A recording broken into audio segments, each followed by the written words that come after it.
Video podcast Voces en contraste, del realismo al modernismo en la literatura luso-brasileña, por Daniela Álvarez. Bienvenidos a este video podcast sobre literatura portuguesa y brasileña. En este trabajo voy a analizar dos grandes momentos fundamentales de estas literaturas: el realismo del siglo XIX y el modernismo del siglo XX. A lo largo del recorrido veremos cómo autores como Machado de Assis, Eça de Queiroz, Oswald de Andrade y Fernando Pessoa representaron los cambios sociales, culturales y artísticos de su época. También abordaré la ruptura con el romanticismo, la búsqueda de una identidad cultural propia y las nuevas formas de comprender al sujeto moderno. En el bloque 1 voy a desarrollar el realismo y la ruptura con el romanticismo. El realismo surgió en Europa durante el siglo XIX como una reacción frente al romanticismo. Mientras que éste idealizaba los sentimientos y el amor, el realismo buscó representar la realidad de manera objetiva y crítica. Los escritores comenzaron a observar la sociedad de forma más científica y detallada, mostrando las desigualdades sociales, la hipocresía burguesa y los problemas cotidianos. Una de las principales características del realismo fue el análisis psicológico de los personajes. En Brasil, por ejemplo, uno de los principales representantes del realismo fue Machado de Assis. A diferencia del romanticismo, sus obras abandonan la idealización de los personajes y muestran las contradicciones humanas, la hipocresía social y las desigualdades presentes en Brasil.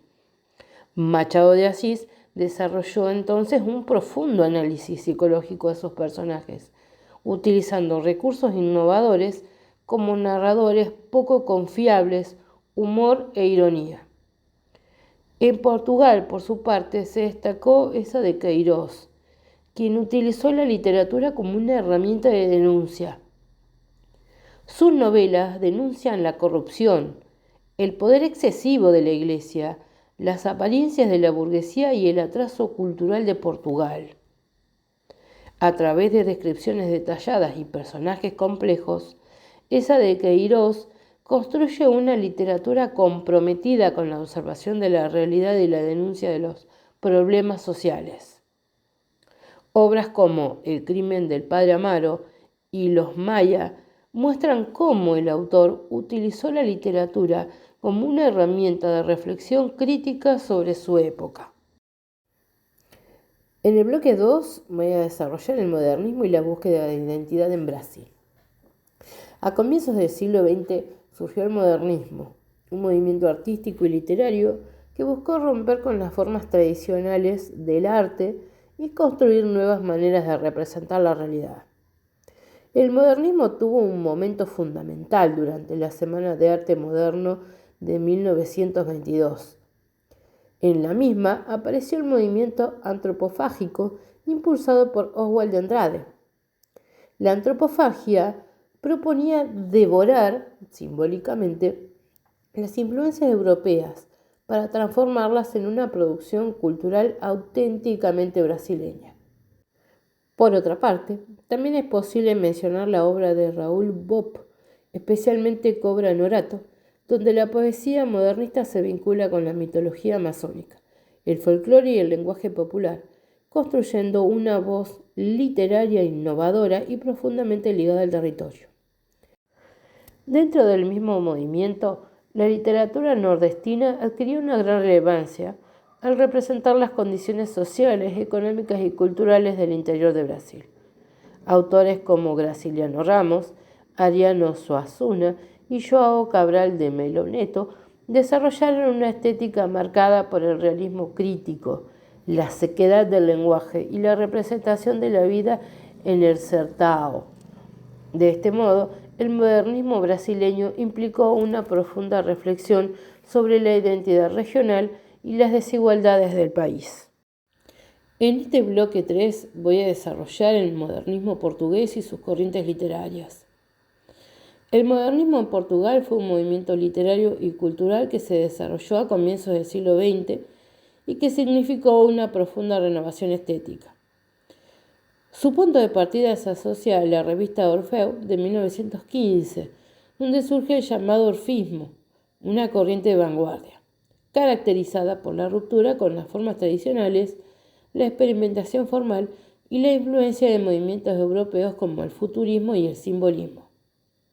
Posteriormente aparece el presencismo, que propone una literatura más introspectiva, centrada en la subjetividad, el análisis psicológico y la experiencia individual. Más adelante se desarrolla el neorrealismo, que surge en un contexto de crisis social y política y que se caracteriza por su compromiso con la realidad.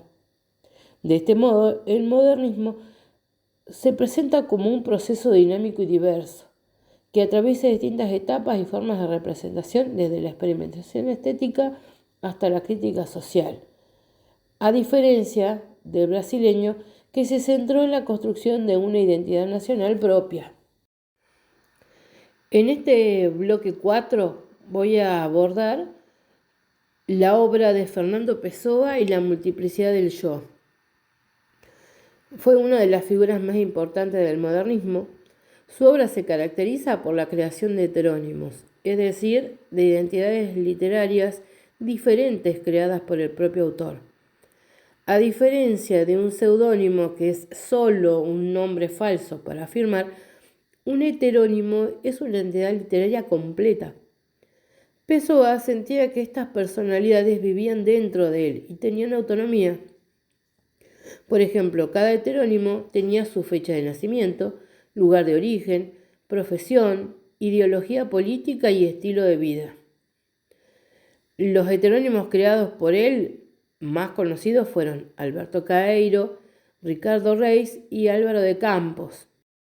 En conclusión, tanto en Brasil como en Portugal, el paso del realismo al modernismo refleja una transformación profunda en la manera de concebir la literatura y su relación con la realidad. Sin embargo, aunque ambos movimientos presentan diferencias significativas, el modernismo no elimina por completo la preocupación por lo social heredada del realismo, sino que la resignifica desde nuevas perspectivas expresivas. En Brasil, esta renovación estuvo marcada por la afirmación de una identidad nacional propia y por la valorización de lo autóctono. En Portugal, en cambio, se vinculó con una crisis de identidad cultural y con la necesidad de redefinir su lugar dentro de la modernidad europea. Muchas gracias.